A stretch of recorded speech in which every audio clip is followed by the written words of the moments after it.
Si vous avez reçu cette invitation à regarder cette vidéo, c'est que vous faites partie de ces citoyens qui essayent de vivre sans gêner personne, mais qui sont obligés de vivre avec la peur de se faire cambrioler, agresser ou pire encore.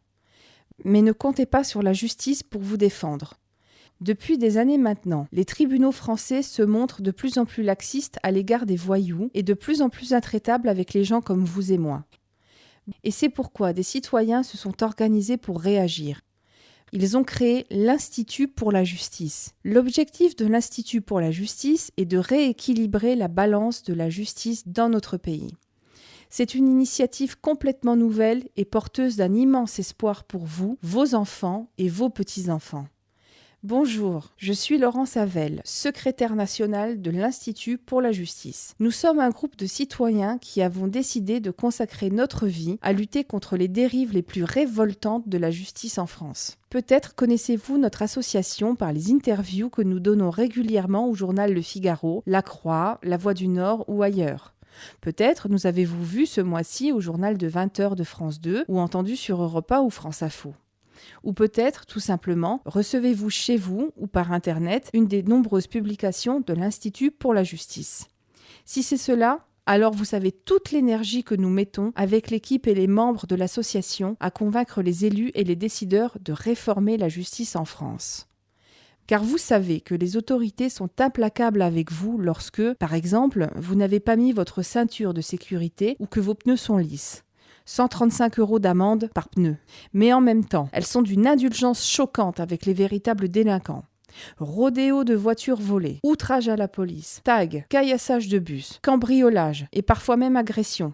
Les vrais délinquants ont la vie facile en France. Ils ont droit à toutes les excuses. Ils n'encourent en général aucune sanction. J'exagère, je vais vous raconter une histoire vraie malheureusement.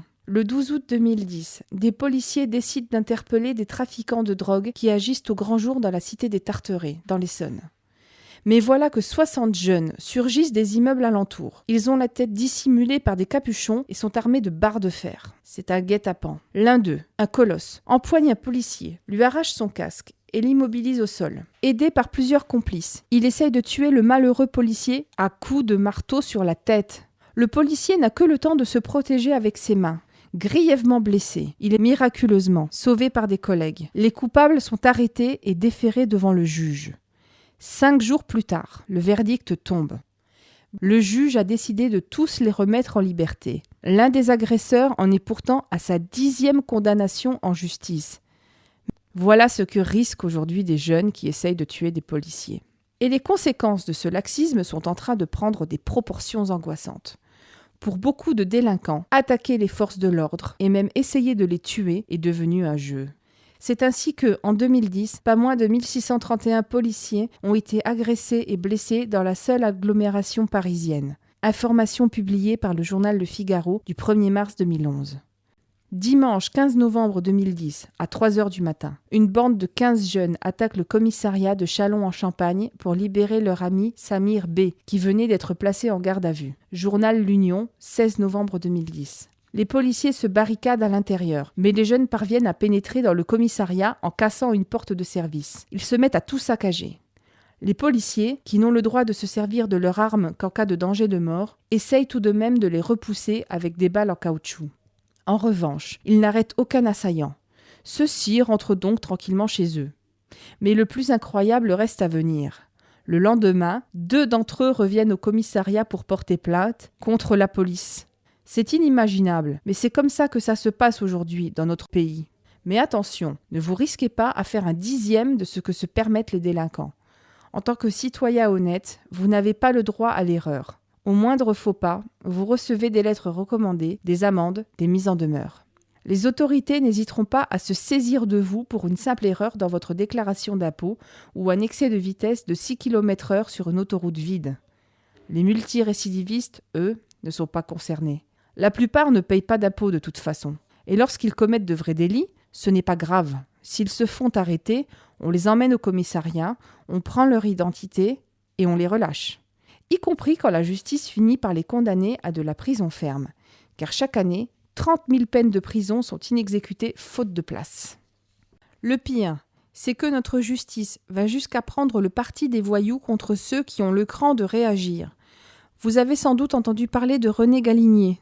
Ce monsieur de 73 ans, qui n'avait jamais commis la moindre infraction de sa vie, a été emprisonné le 10 août 2010 parce qu'il s'était défendu contre des cambrioleurs entrés chez lui pendant sa sieste, près de Montpellier. Pendant de longs mois, le juge a rejeté toutes les demandes de libération formulées par son avocat parce que les voleurs qui s'étaient introduits chez lui étaient des Roms et qu'il soupçonnait ce monsieur d'avoir agi par racisme. Aujourd'hui encore, alors qu'il souffre d'une maladie grave, la justice lui interdit toujours de regagner son domicile. Et que dire de ce qui est arrivé à M. René Dahan ? Cet honnête commerçant de Nogent-sur-Marne s'est fait agresser de façon horrible un matin alors qu'il sortait de chez lui. 3 malfaiteurs cagoulés et armés se jettent sur lui. L'un d'eux le plaque au sol, lui applique un revolver sur la tempe et essaye de l'étrangler. Pendant ce temps, ses comparses s'emparent de sa femme. Dans un geste désespéré, René parvient à s'emparer du revolver de son agresseur. Mais celui-ci, au lieu de s'enfuir, monte les escaliers de la maison vers la chambre des enfants. René Dahan tire. Dans sa fuite, le malfrat tombe par la fenêtre. Lorsque la police arrive, son premier geste est de passer les menottes à René Dahan, qui est aussitôt mis en garde à vue et mis en examen pour homicide volontaire, autrement dit pour meurtre, par un juge d'instruction de Créteil. Il est incarcéré à la maison d'arrêt de Fleury-Mérogis.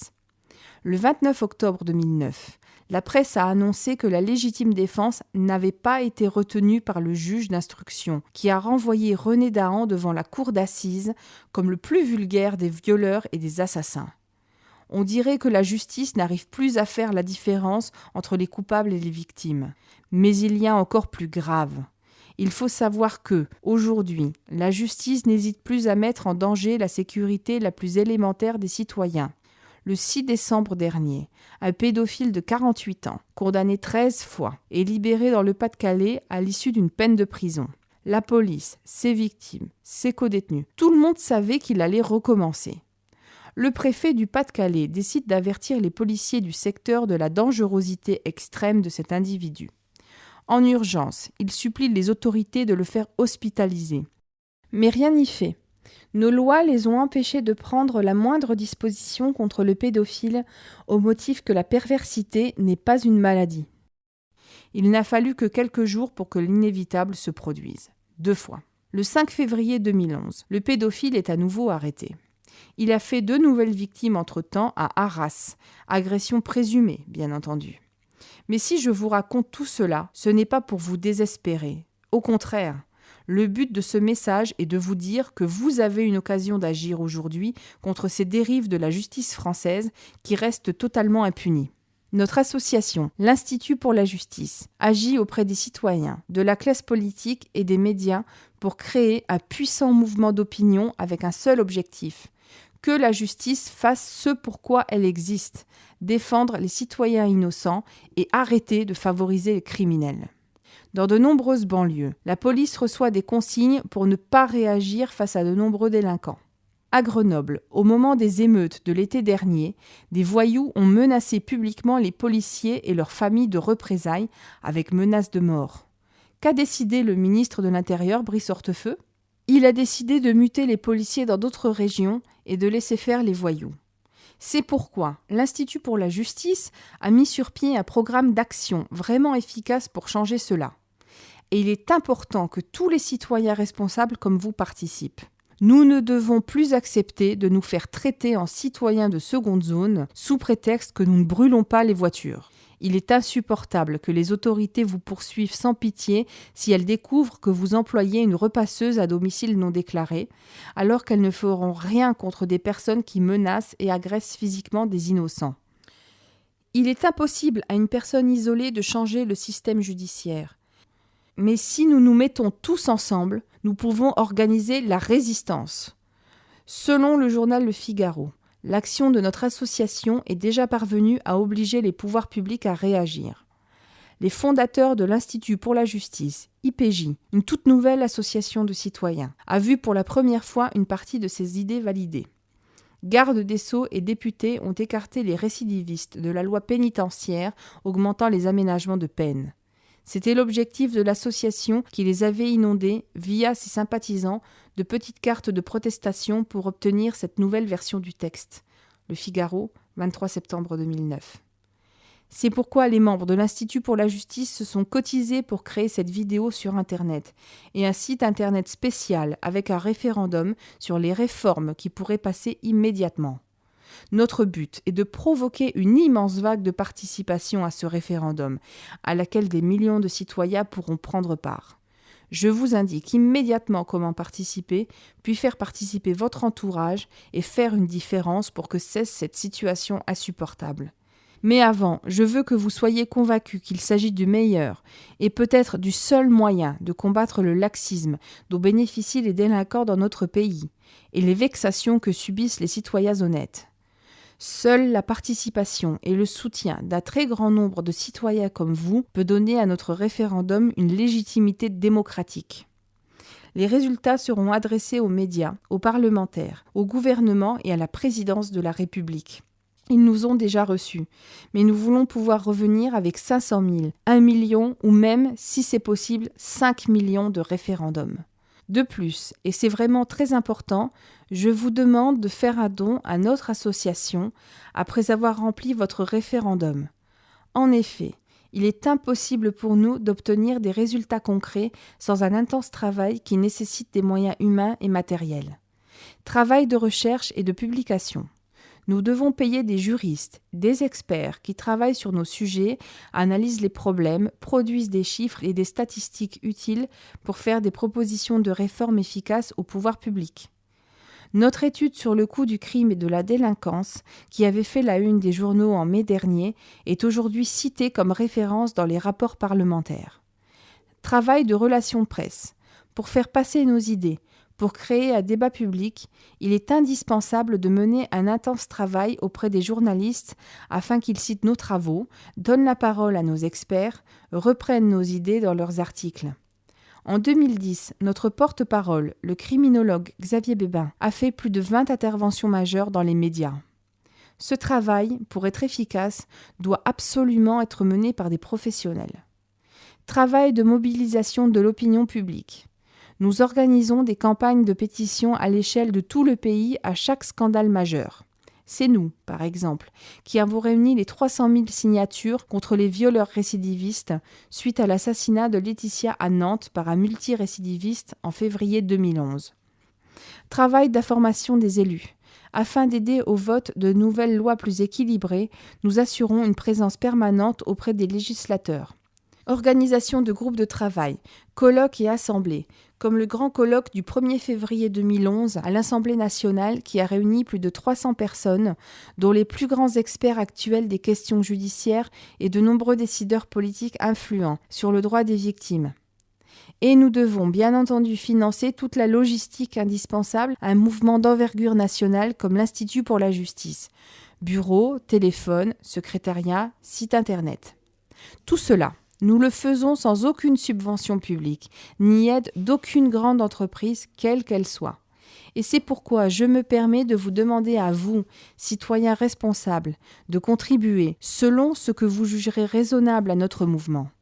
Vous êtes la seule source de financement possible pour notre association. Vous pouvez décider de donner 3, 5 ou 10 euros. Vous pouvez aussi donner 50, 100 ou même 150 euros. D'autres personnes donneront 15, 20 ou 25 euros. L'important, c'est que chacun de nous participe selon ses moyens. De plus, et c'est très important, n'oubliez pas de transférer cette vidéo à tout votre carnet d'adresses. Il ne fait aucun doute que, sans une réaction organisée des citoyens aujourd'hui, il n'y aura aucun changement de la politique du gouvernement contre la délinquance. Aujourd'hui, voici le dilemme que vous avez devant vous. Soit ne rien faire, fermer cette vidéo et laisser la situation se dégrader. Laisser les cambriolages, les agressions et le vandalisme mettre notre pays en coupe réglée. Ou alors soutenir une immense initiative organisée de façon professionnelle avec des dizaines de milliers de citoyens, des dizaines d'experts et des relais de plus en plus nombreux au Parlement, dans les médias et une influence croissante auprès des cabinets ministériels et même auprès du gouvernement. Si c'est la deuxième solution que vous choisissez, alors cliquez sur le bouton ci-dessous pour participer au référendum national sur la justice de l'Institut pour la justice et soutenez notre association du montant de votre choix.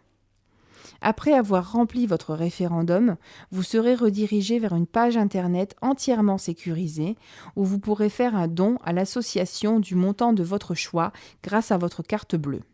Mais attention, vous n'avez strictement aucune obligation de le faire. Il s'agit d'un choix qui vous appartient à vous uniquement et en aucun cas vous ne devez vous sentir forcé de soutenir notre association. Tout ce que je peux vous dire, c'est que vous ferez vraiment une différence pour notre pays, pour vos enfants et même pour vos petits-enfants en décidant aujourd'hui de devenir un bienfaiteur de l'Institut pour la justice. Vous recevrez un compte-rendu précis de l'usage que l'association a fait de votre don. Vous aurez à votre disposition le rapport annuel de notre association et les comptes de l'Institut pour la justice certifiés par un commissaire aux comptes agréé. Depuis la création de notre mouvement en 2007, notre association a été soutenue par 48 000 bienfaiteurs individuels. Grâce à leurs dons, nous avons développé l'Institut pour la justice pour en faire, de très loin, la principale force en France pour rééquilibrer la balance de la justice en faveur des citoyens innocents. Mais pas plus qu'en 2007, nous n'avons de formule magique pour permettre à notre mouvement de continuer à exister et à agir. Soit un grand nombre de citoyens responsables ont conscience de l'importance de notre action et décident de nous soutenir financièrement, soit notre association devra arrêter, faute de moyens pour continuer le combat. Tout va dépendre de ce que vous décidez de faire maintenant. Je vous remercie d'avance. Avec tout mon dévouement. Laurent Savel, secrétaire national.